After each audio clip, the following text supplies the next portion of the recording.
Yeah. Have you ever heard of the Montessori technique of teaching? They're all about praising progress over perfection. And we use that in Museflow. We care deeply about progress, not perfection. You need to get 4 phrases of music at 95% accuracy in a row to be able to pass a level, okay? We've gamified it in a way, but we're not asking for perfection. We're asking for 95% accuracy, okay? We think that 100% accuracy is, we care too deeply about perfection in our culture, in our society, and we want to instead be able to say, wow, we recognize you worked so hard to attain that goal. Great job. Instead of saying, wow, you did it perfectly. Great job. There's a difference phase, right? And I think humans are just so pre-programmed to care so deeply about the negative than the positive. It's what's kept us alive for hundreds of thousands of years. And so naturally, evolution has really programmed us to care deeply about negative reactions. And so because of that predisposition, we never give negative feedback. We only give positive feedback. We give positive feedback on the progress you're making, not the perfection you've attained. This is Uncommonly Remarkable.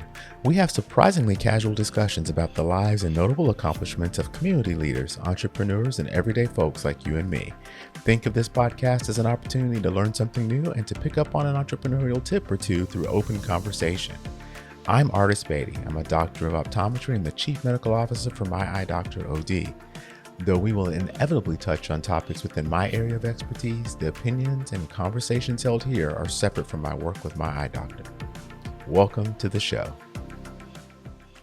People who know me know that I'm interested in music. I walk around, I sing all the time. Not that it's great, but I like singing. Well, that's what matters. That's all that matters. And I grew up playing instruments. And so music is kind of core to me. So this is going to be a really cool conversation because I think we get to talk about a lot of things, from learning music to how the brain works around it, to understanding a little bit about science and technology, things that you've been working on to help other people be able to do this fun thing. Yeah, let's dive on in. This is going to be a great conversation. So maybe we should start by talking a little bit about who you are and how you got to where you are today, right? So talk a little bit about Patrick. I'm also a multi-instrumentalist. Mainly, though, I play piano and I sing. Those are the two things that I do on a regular basis. I've got 3 residencies here in Los Angeles. We call them residencies because they're just reoccurring gigs. Like I've got a night that I play at this restaurant, a night that I play at this restaurant. Every weekend I play over at this piano bar and like those kind of things. It's just like reoccurring gigs. Sure. That's what pays the bills. And then during the day, I'm building a music education app that's based on the way that I taught myself how to play piano. And that's called Museflow. And so I'm building that with some friends and it's going really, really well. We've already built it. It's out there. We're just scaling it at this point. Wow. So when did you get into music? Was it a lifelong thing for you? It's been since like 8, I think. I asked my parents for private lessons and they say, Pat, it's a lifelong hobby. And I said, yeah, I want to do it, knowing what a lifelong hobby is at 8 years old. Yeah. No, I have no clue. What am I doing? I have no idea what I'm getting myself into. And so I got into it and I hated every second of it. Like, I'm so curious to hear your perspective on private lessons. For me, it didn't work for me because I was learning each new skill only in the context of specific songs that my teacher assigned to me. I wasn't able to apply that skill, whether that's a new note or a new rhythm, being able to see that on a page and then being able to replicate it easily and fast. I wasn't able to do that outside the context of those specific songs my teacher was teaching me. Was that the same for you, or how was it for you? Yeah, so for me, I was probably in 5th grade, I think, when I came to my parents and said, I need for you to buy the most expensive instrument in the band. I need a saxophone, and I am going to learn to play the saxophone. And right out of the case, it was pretty much the same thing. It was I would go to class and we would work on progressions and we would learn these pieces of music. Like we'd learn the notes and then we would try to put them together. And for me, it wasn't individual lessons. It was group stuff, but then you can only move at the pace of the group, right? And so like if you're the holdup, nobody likes you because they want to move forward. But then if you're the guy who's gotten it, now you're sitting in there looking at everybody else like, what's wrong with you? And so it was kind of a back and forth push-pull thing for me. Yeah, that makes sense. Yeah, that sort of like peer pressure of it all is very interesting, where it is, in my opinion, a very personal endeavor, learning an instrument. It's very, it should be more personalized than sort of like, what is the group, just the general group dynamic. No, it's not about that. Granted, playing in an ensemble is like so fun. And that's really where the joy of making music for me comes from. Playing with others, it's singing with others, it's creating with others, collaborating on that. But at the same time, the learning of it, I don't know if you can learn in a group setting, again, because it is such a personal journey. That's right. Everybody moves at different paces. And so your musical instrument of choice was piano? To start, yeah. And then I moved into clarinet. So in 5th grade, I decided I wanted to do clarinet, or it was 6th grade or something like that. I think it was 6th grade. We weren't allowed to do saxophone right off the bat. We had to do clarinet, and then we were able to like move to another instrument after that. I don't know why clarinet was the main reeded instrument that we had to do. Like, I don't know. Maybe saxophone was one of them. I'm not sure. I know I wanted to play oboe. That's the biggest thing. I wanted to play oboe, and I couldn't do that before I had to play clarinet. I just got stuck on clarinet. I never learned oboe. Well, that's the thing. Like there is definitely a method to the madness when it comes to instrument selection. In 5th grade, like how old are you in 5th grade? Like 11, maybe? Sure, is that right? Something like that. You don't know, like you're just following the instructions, right? But, I think I did. So I never played piano formally. I went to church every Sunday with my parents. There was a pianist at church, and she would let me sit beside her sometimes, and I would sit beside her, and I would learn things, and I could play a lot of the hymns, and I could do a lot of the music from church that was traditional because I spent so much time sitting at the piano doing that, but never did anything formal. With the band and ensemble instruments, I started with saxophone, and the great thing about saxophones is they make soprano ones, and they make tenor ones, and they make baritone. So I played all those, but then it was very cool to me to figure out what my friends were doing with the brass instruments. And so I started messing around with euphonium and with French horn. And then I ended up back at clarinet, and I played contrabass clarinet because you got to sit on the stool. Yeah, you got to sit on the stool. Yeah. So you were taller than everybody else.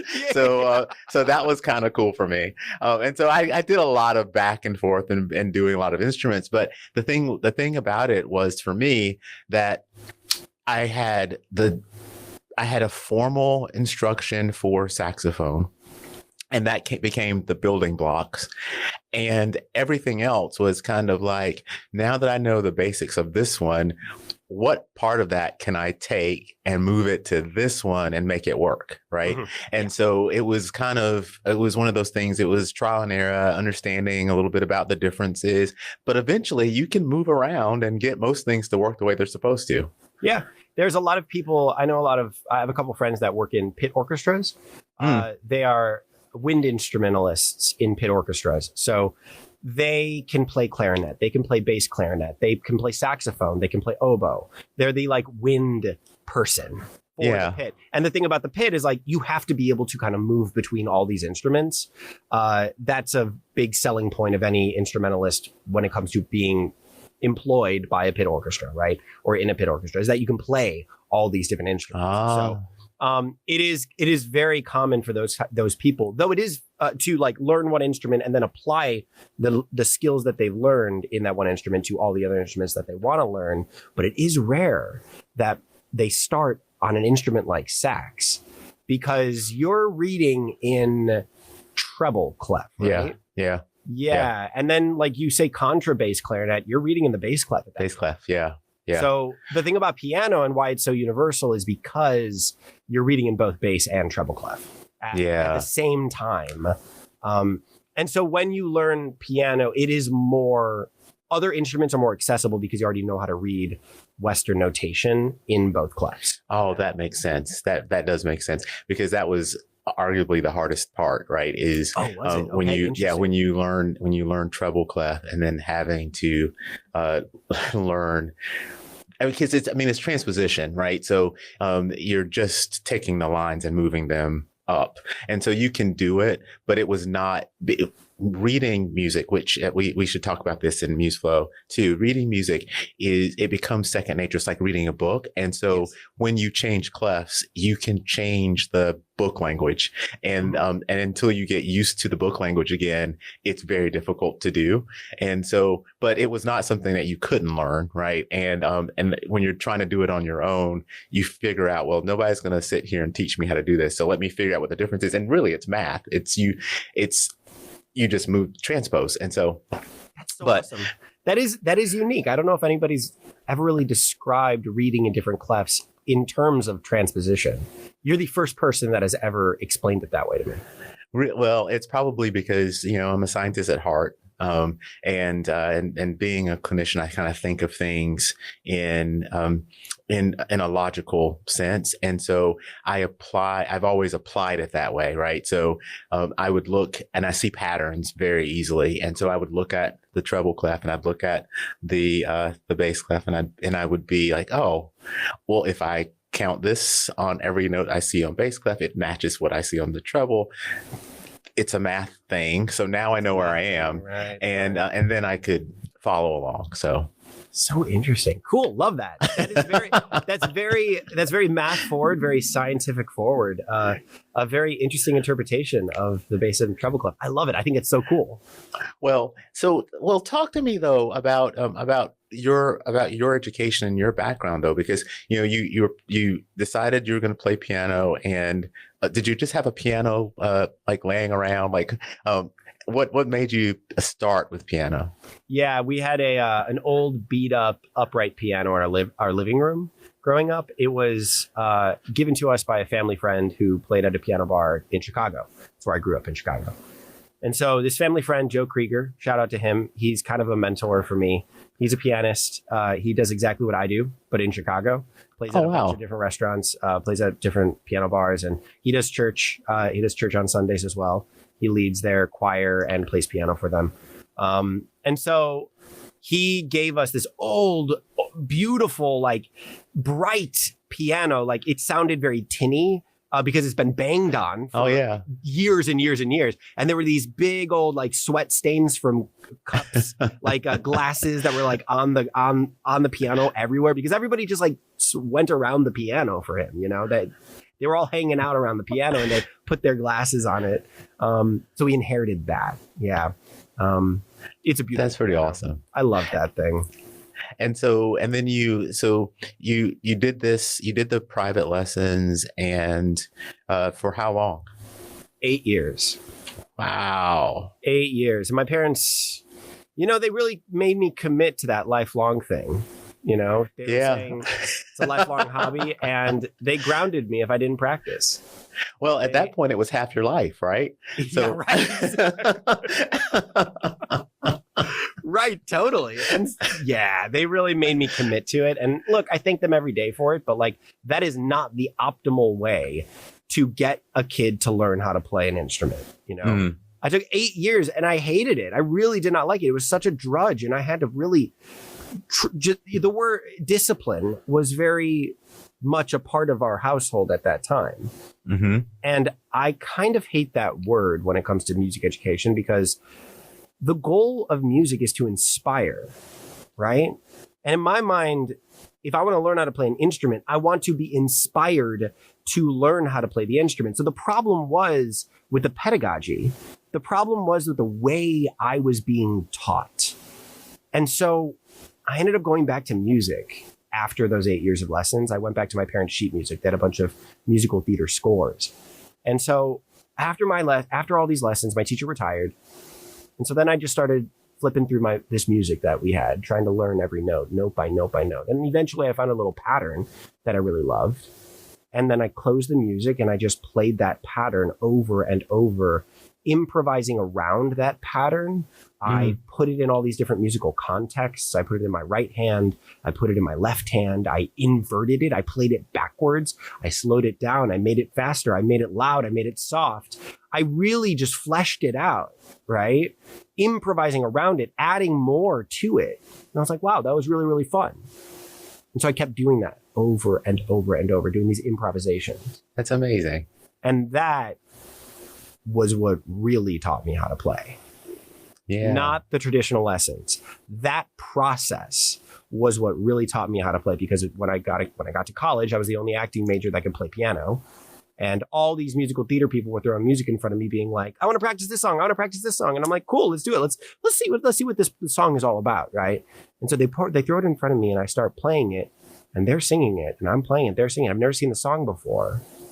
And we get through it and they're like, that was great. Have you ever seen that song before? And I'm like, no, never.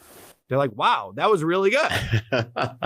I realized that I was doing this sort of iterative digesting of those little phrases. I was doing that to like the core building blocks of musical theater, to the core building blocks of that genre, so that when I saw that pattern or that motif or whatever I was repeating over and over and over in all these different musical contexts in this very flow-like way, I was able to play that in that new song at that point, by sight, at first sight, string them together. And so that is really what taught me how to learn. That's what really taught me how to play. That's iterative digestion of it, That's really interesting though, because people talk about muscle memory all the time, right? Like you do some of the things that you repeat over and over again, you stop thinking about those things, even if it's a difficult skill. Right. Because it becomes kind of innate. It's sub-programmed. You understand exactly what it is that you should do. In the sense of the music that you were reading and playing, you had developed some of that based on the repetition of the particular types of phrasing or little riffs that would be part of that music type. Mm-hmm. So how much of it do you think is the repetition and the practice, and how much do you think is just your innate talent though?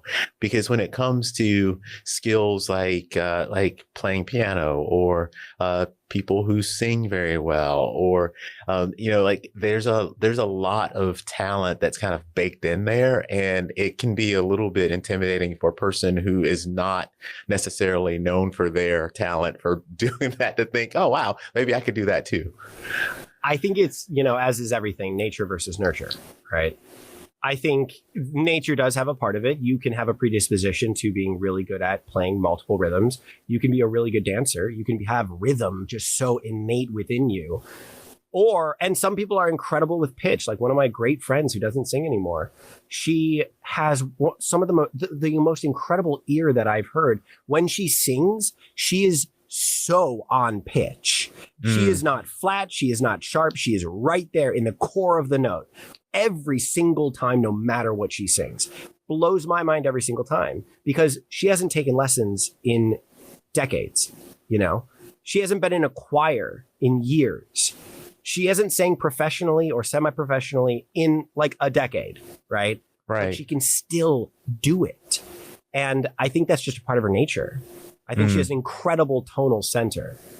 And she has her understanding, her ear of that is just so pre-programmed to understand it in such a unique way and very nuanced way.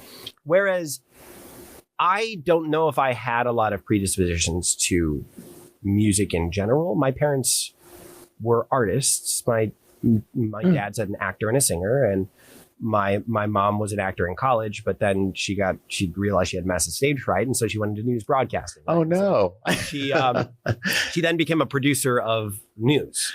She produced the news for years, and then went into true crime. Right. So she writes documentaries for true crime.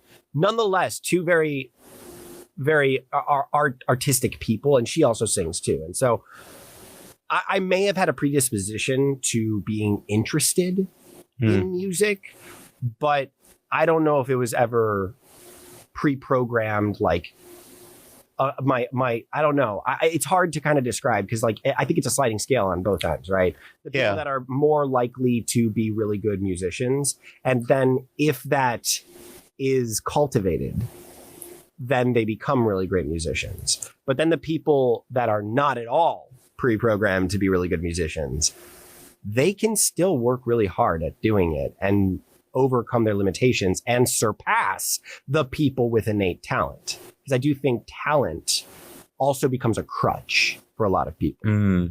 They're like, oh, I can just rely on my charisma, or, oh, I can just rely on my innate talent, right? And then so they don't work on their skills. And then they hit a plateau and they don't really know how to work at their skill. So they never go surpass it. I have some friends who are like that, unfortunately. And I think you're right about that. I think that there's definitely a difference in skill that is built and skill that is, we'll call it given, and the development then of the end product can be equal, or sometimes because you've worked very hard at it, you can surpass the given skill. Mm-hmm. The reason I asked that question though is really around the way people react to actually being in lessons. So, like if and I don't know exactly like when you grew up, but like for me, there was always wow, you got that right. Let's move to something different. And there was always that's not so great. In fact, that's really bad. And so now we're going to have to spend a lot of time making that better. And, when you get the that's right thing, you're very excited about it. And you're like, look at me. And when somebody says, man, that's really bad, you don't know what to do. Oh my God. I don't know if I would ever have known. I don't know if I had a teacher that was like, wow, Pat, that was really bad. That's probably because you were much better at it. You actually had a teacher tell you, oh man, look, you're really bad at that. Yeah. Oh, but you know what? Sorry. But no, but and at the time it was not. It was probably not great. I mean, it's hard to tell a 12-year-old how bad they are, right? Yeah. But but it helped to solidify, okay, well, if I want to be good at this, I'm going to have to really work at it. Or and so you have to make that determination. Am I going to continue to go forward, or is this telling me I should just not do this because I'm bad at it? And so so it can be one of the, but I think the psychology around learning in an environment where you get 100% praise is not great, right? But learning in an environment where you get constructive feedback is probably the best environment to be in, because otherwise you never push yourself to get beyond those things that are difficult. Yeah. Have you ever heard of the Montessori technique of teaching? I have. Yeah, I have. So they're all about praising progress over perfection. And we use that in Museflow. We care deeply about progress, not perfection. You need to get 4 phrases of music at 95% accuracy in a row to be able to pass a level. Okay, we've gamified it in a way, but we're not asking for perfection. We're asking for 95% accuracy. Okay, we think that 100% accuracy we care too deeply about perfection in our culture, in our society. And we want to instead be able to say, wow, we recognize you worked so hard to attain that goal. Great job. Instead of saying, wow, you did it perfectly. Great job. There's a difference. Yeah. In that type of praise, right? And so and I think humans are just so pre-programmed to care so deeply about the negative than the positive. It's what's kept us alive for hundreds of thousands of years. Fear or flight or freeze, right? That reaction has kept us alive for hundreds of thousands of years. And so naturally, evolution has really programmed us to care deeply about negative reactions, right? And so because of that predisposition, we never give negative feedback. We only give positive feedback. We give positive feedback on the progress you're making, not the perfection you've attained. Well, that's really interesting. So let's talk then more specifically about Museflow, because it's you've kind of hinted at some of the things that are involved, but maybe let's kind of break it apart. So it's an experience that's based now specifically for piano. Is that right? Correct. Yeah, we're gonna make it for all common instruments, but right now we just made it for piano. And so the user is given lessons, or is it lessons, or is it techniques? Is it like, what is it that the user is experiencing? So here's how we're switching the paradigm. We're moving away from teaching songs. We're letting that be the byproduct of teaching you the skills outside the context of songs. So that when you get to a song, you can apply the skill that you've learned outside the context of songs. The only way that we've had to teach music is through song. For thousands of years, it's been steeped in this tradition, and we wanted to break out of that. What I used as my engine of my curriculum, let's call it that for lack of a better term, right? The engine of my curriculum after those 8 years of lessons was improvisation.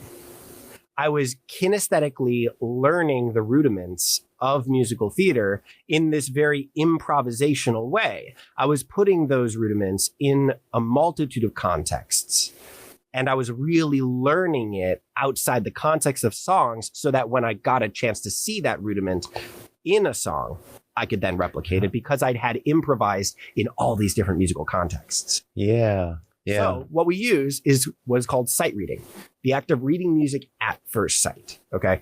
So we can teach you how to read Western notation in 7 minutes. That is level 0. We say, here's a keyboard. Your keyboard may be different sizes, but this is middle C. Play that now. Great job.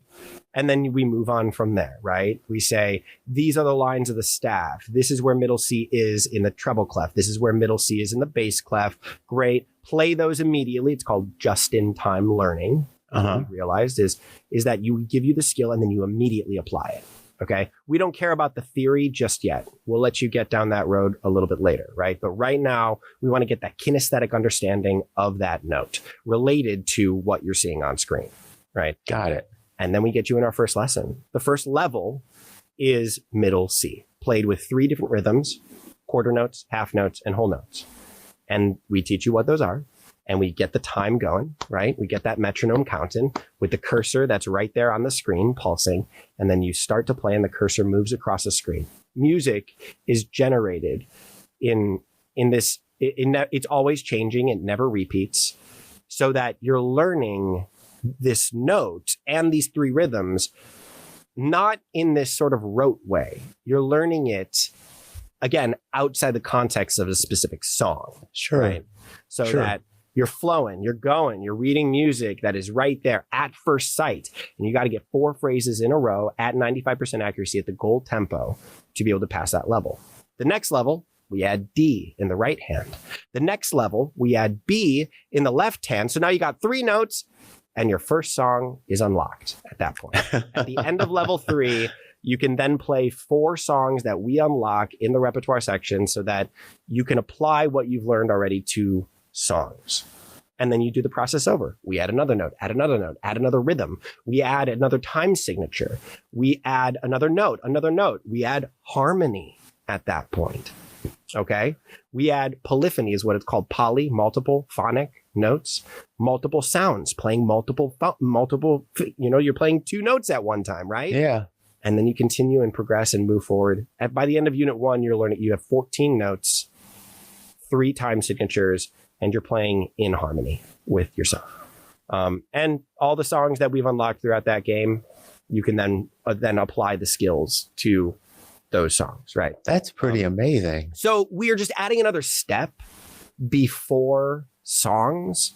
But the key here is that the music never repeats. The music is always being generated so that it is constantly keeping you at that where the challenge meets your skill level. We're slowly progressing you through these new skills and letting you apply them immediately to this ever-changing music at first sight, so that when you have a song that's unlocked at that level, you can then learn it so much faster.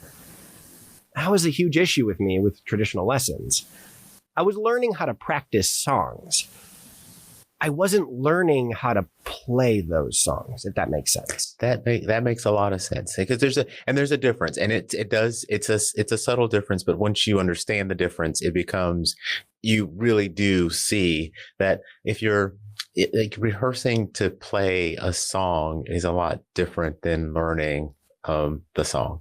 And it's I think about it in terms of singing things, right? Like if you're going to sing things, like when if you're just rehearsing to, if you're learning the song, you're thinking about all the emotional piece. You're thinking about all of the different parts that go into it, versus if you are just learning the lyrics or learning the rhythms or the notes for that song. Right. Totally. Yeah. I think because then if you're just learning the song to play it like technically proficient, right, you're not getting to the fun part, which is musicianship. It's, well, why do you want to play it that way? And how do you want to play it that way? You get to choose how you want to tell that story. And sometimes a lot of it's often written down for you, right? It's often written down, you got the crescendos, decrescendos, this is staccato or legato, whatever, right? You've got all of the dynamics and all of the articulation. But then underneath that and inside of it, you can choose the multitude of ways that you can play that crescendo. And that is really where the fun part of playing music is. So yeah, so it was one of those things where I was realizing that I was learning how to play those songs just technically by rote. Yeah. And I wasn't having the fun of being able to play. It was only in private clarinet lessons where my teacher was like, okay, cool. You're successfully playing the song technically proficient.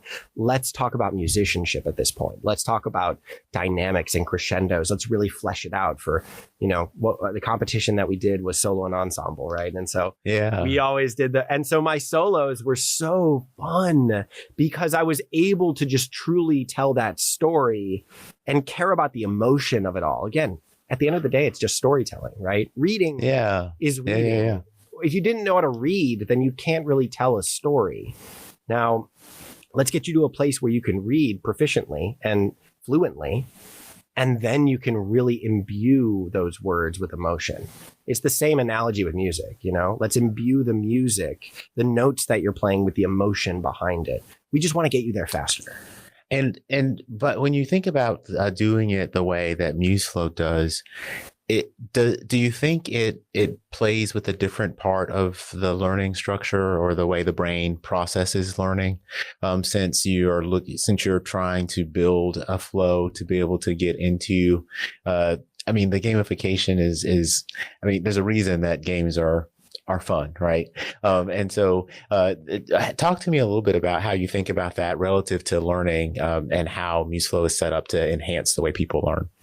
If you're always battling against the process of being taught, you're automatically set at a disadvantage. Okay. Now, if you're relaxed and you're open and you're enjoying the process of skill acquisition, that's a whole different story, man. That's a whole different ball game. Like I said in the beginning, or I don't even know if I said it when we were recording, but I might have. Discipline is not even a factor at that point. Because you're being inspired, you're wanting to learn, you're wanting to get into that flow. So what we do is we make sure that skill that you're learning is at what is called, we call it the flow zone, again, for lack of a better term, right? Where the challenge, it's the Goldilocks zone of challenge, right? Where the challenge is just so perfectly attuned to what you've got in your skill bank right now. It's just a little bit outside of your skill range, so that you're not frustrated by how hard what you're learning is, and you're not bored because it's just so easy, right? Right. You can find where that is for yourself. We're going to automate that process a little bit later down the road, where we get you into a flow and you're playing phrases that slowly but surely just ratchet up the difficulty, and then you're there in that flow state. Cool. That's where we land you in that level. Okay. That's going to be a little later. But right now you can find where that skill that you want to learn matches your understanding or your knowledge, your skill bank, right? And so, yeah, that flow state, what it does is it lowers your heart rate. When you're challenged just a little bit outside of your challenge zone, you're engaged in the present, you're focused, you're dropped into that groove where you lose a sense of time and your heart rate lowers. It's more of a meditation than anything. And when you're in that state, skill acquisition just skyrockets through the roof. It opens you up and you don't care about failure at that point. Failure just is a part of the process. Yeah. It just rolls off your shoulder. You know, we care so deeply about, we're so scared of failure at this stage of our society that like we freeze, you know? Yeah. Yeah. And so that's one thing that we're trying to battle with it, is they try to get you in that zone where you're just dropped into that groove and you're open to skill acquisition in such a more foundational way. That's such a, I mean, that fear of failure is such a common theme. You know, I get to speak to a lot of people who are at different stages of life, who've done lots and lots of amazing things, cool things, things like you've done. And thematically, there's a conversation that always happens around being afraid to fail. So people, they give in to the fear and they don't actually push to be successful. And so thinking about how you're approaching teaching people, understanding that that's kind of innately how people respond is really cool, because it does speak to everything that I've now learned about how people process information and how they make decisions on what they're going to do next. And a lot of that is based on, some of it is based on, I'm just afraid people are going to say I was bad at it. And so they just don't do it. And so I love what you're doing and the feedback that Museflow gives, but I also love that you're setting it up so that people are less likely to feel like they're going to have failure before they even start. Mm-hmm. Yeah, absolutely. And I think that zone is dependent on so many different factors. It's so personal to your own abilities and to your own predisposition for how much failure can you actually take, right? In the moment. Personally, my threshold is very low. I don't want to mess up so much. I don't. I clam up. My heart rate skyrockets and adrenaline starts going and I freak out, right? I freeze. And it's flight a little bit. It's flight and freeze for me. So I don't like a lot of challenge. Just sorry. I'm not sorry. Like that's just how I am. That's right? Yeah. Whereas I've seen people play a song that they've never seen before and they get 40% accuracy. And they say, wow, that was a great song. Very fun. Let me try again. And this is a really cool thing about Museflow is that, again, your ability to play a song that gets unlocked at the end of the level is much higher. Just being able to play it at first sight. Even though this guy, so he ended up playing a level 16 song that got unlocked right after he finished that level. He went on in and he started playing that one song. And again, he got 40% accuracy, but all this failure, I was watching him and I was like, oh my God, I would be freaking, I would stop. If I was, I would stop.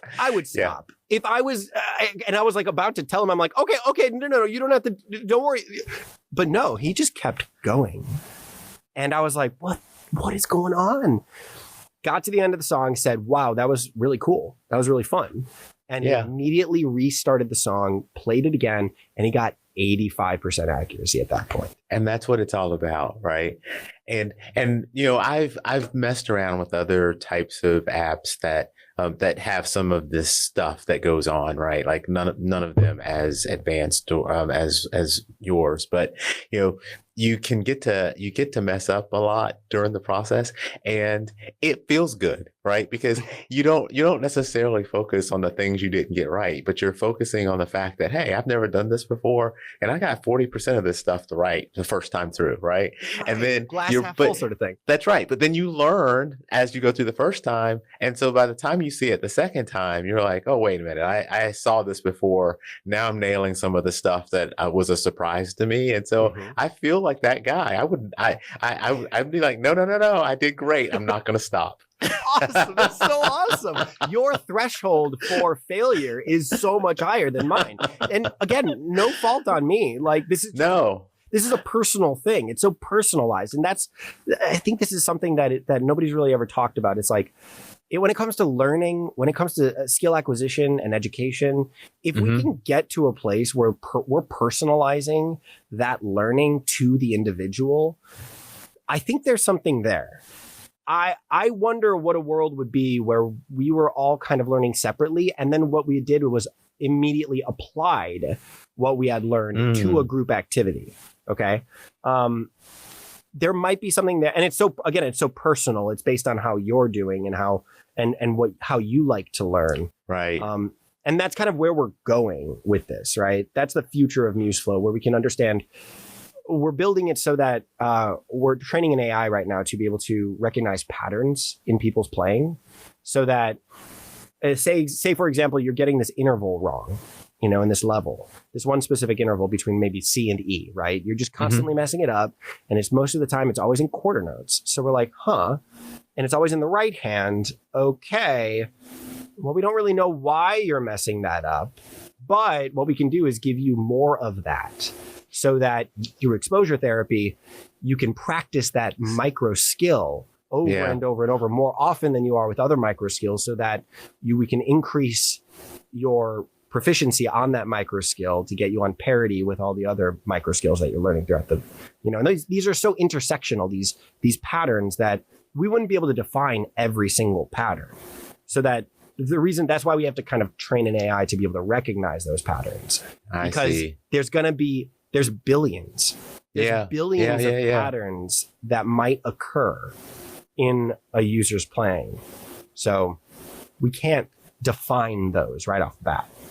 But that's the power of having access to and using AI in a way that can enhance what you're able to do, right? Yeah. So because if I were to rewind and go way back, and the first time I picked up a French horn or the marching equivalent, the mellophone, and tried to mess around with it, if I had some AI that could help me understand what the world I was doing wrong over and over again, then it would have been cool, right? Like it would have been a neat way to learn things, which I think is one of the big advantages of all the changes in technology. We've never been able to do this before. Yeah. And now we can, which I think is going to open up the door for a lot of people who are maybe, again, afraid to go down the learning path. Yeah. Yeah. And we're building it so it's very lightweight.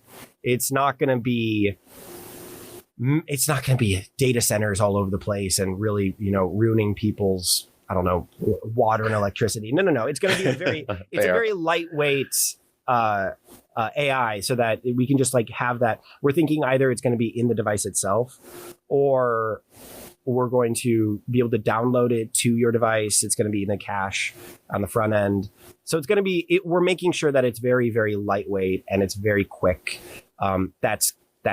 We got to make sure that that's the case, because we're not here to make billions. We're here to help education, right? Yeah. And it's got to be the most accessible. And so universal accessibility is very important to us. That's one thing we talk about, democratizing music education. I think that's a very noble pursuit, and I want to keep working within that frame, Well, Patrick, how do people find out more about Museflow? Just go to our website, museflow.ai. Take a gander. You can start your free trial right there if you want to. Right now, you do need a MIDI compatible keyboard. Okay. Basically a keyboard that just jacks into your laptop. You do have to use your laptop right now. It's a browser-based web app right now, so you have to use Chrome or Edge. Those are the two browsers that are most compatible. And just go for it, sign up, try it out. Let me know what you think. I'd love to offer your listeners a coupon code. Oh, that'd be great. That'd be great. Cool, that would be awesome. Yeah. Okay. Wow. Let's call it Remarkable 50. I love it. And so it'll get you 50% off for life. Oh, wow. So look, we're still very much at our early stages of this whole thing. We have about 60 people that are using this on a daily basis, regularly. They're paying for it and everything like that, and we don't know them. So it's out there and it's usable, it's accessible. You can definitely use it. We're building it out. We're really scaling this right now, building out the exercise section and a theory section where you can do deeper dives into concepts you're interested in. Adding in a lot of that pattern recognition, the AI. We're building out Unit 2 for piano, and then slowly we're going to build out other instruments, right? So, and we're building an app, and we're building audio recognition. We've got a lot of things going. There's on. a lot. Wow. But it's like a big lift, and so we had to find out what our like minimum viable product was, and our minimum viable product was a web-based sight reading trainer that had songs that get unlocked. So like we had to find a way to get this out there and user test it and see if there was a fit, and there is. And people are really liking amazing. It. So let's call it Remarkable 50. I love that. Interested. I love that. I love that.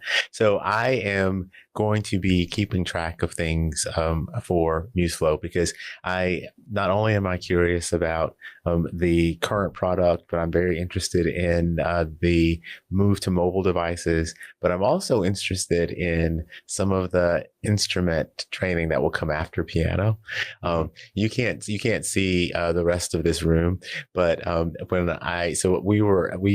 I decided to convert part of the house and do a true studio setup, because I was using my office and I was having to set it up, break it down, et cetera, et cetera. Oh, yeah. And as part of doing this part of the house, I bought a cello. So I have a cello and it's sitting in this corner over here. And I have never played a string instrument before. Sir. But I started thinking, you know what? Cello, the strings are farther apart. If I'm going to try this, I can probably be better to try it on cello. So I eventually have to have cello lessons, but here's the plug for you guys to move to cellos so I can use Museflow to learn to play this cello. 100%, man. Give it 2 to 5 years and it'll be ready for you. All right? Fair enough. Yeah. Fair enough. That's so awesome. I love your predisposition to wanting to learn all these different instruments. That's so cool. And it sounds like it came very organically for you too. Started off with sax, and then because you were in church, you were very interested in the piano. Yeah. And so you sat next to how did that happen? Just out of curiosity, if you don't mind me asking. No, I don't mind. How did you facilitate you sitting next to the pianist? Was it a family friend, or did your parents facilitate that? No, I would go and talk to her before service would start and after service would start. And then I would go to choir practice that was not my choir practice. And I would listen to the other choir's practice, and I'd watch her. And she eventually just said, "Stop being a stalker." Like, and I was like, I'm glad you said something, because I was just gonna keep sitting here watching you forever and ever and ever. And so so I got to come and sit next to her, and I would share the bench, and she would play things and I would watch her play things, and then I would try to mimic that like an octave below, or a couple of octaves below, so that I could actually do it while she was doing it.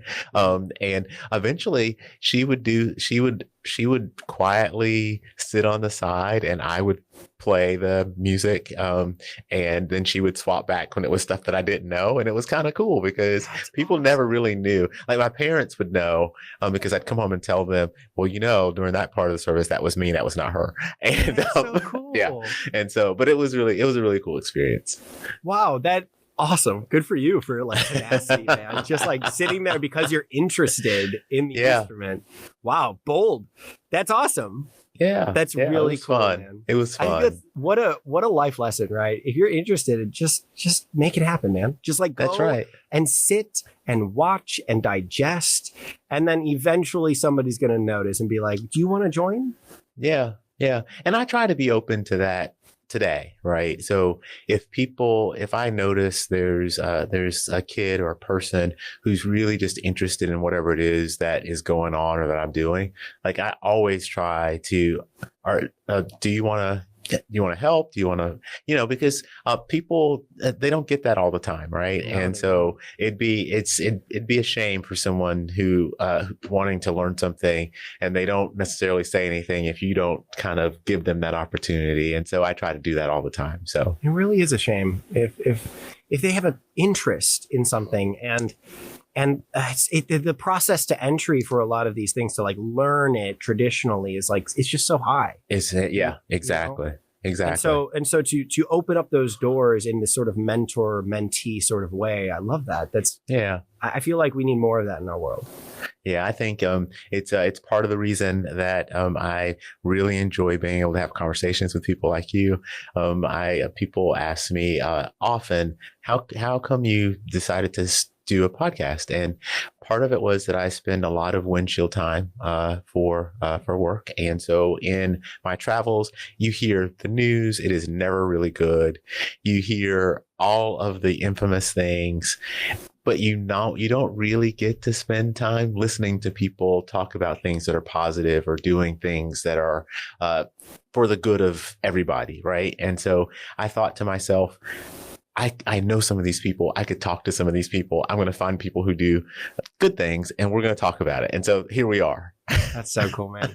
And yeah, I couldn't agree more. I mean, I think that goes back to our predisposition for needing the negative information to like guide our lives moving forward. Just I think we care again. So I said this before, like care so deeply about the negative because it's kept us alive. And unfortunately, that's the most clickbaity thing. That's the newsworthy thing. It is. You know, it's what our news cycles are. It is informing the public of the negative things going on in the world so that we can better prepare for the future, hopefully. You know, crossing our fingers that the news does help us prepare for the future. For sure. Well, Patrick, thank you so much for spending part of your day with me. This has absolutely been fantastic. And I wish you and the team all the best on Museflow. But I'm holding you to it. So if you're getting emails from me about where's the cello, like I'm really serious about that part. Okay, great. Yeah. So we're building out the audio recognition right now, which is like you can have your device sitting there wherever it wants, and it'll listen to you. Okay. Yeah. Because there isn't like a MIDI compatible cello right now, right? And so we need to be able to open the doors. This is another version of opening up the door. This is just a part of that, right? That's right. Getting this audio recognition in there. And so a lot of our competitors have that. We want that too. That'll allow us to open it up for other instruments. And then it's just about writing the pedagogy in this sort of like flow, iterative skill acquisition outside the context of songs sort of way, you know? And so, we'll hit you up when we have questions on that. Sure. That sounds great. It's been fantastic to meet you. And hopefully we'll get to talk again soon. Yeah, you too, man. Thank you so much for having me. If you've made it this far, then I have to thank you for your time. I hope you've learned something new and enjoyed listening to the discussion as much as I enjoyed having it. I'd love to hear from you about the show because we're working really hard to bring you great content and the feedback really helps us get better. If you like what you've heard or watched, for those of you who are streaming out on YouTube, then take a split second to give us a thumbs up or a like. It really helps other people like you find the show too. And no one likes to miss out on the good stuff. So go ahead and subscribe and hit the notification bell so you don't have to wonder when or if there's a new episode. And until next time, stay remarkable.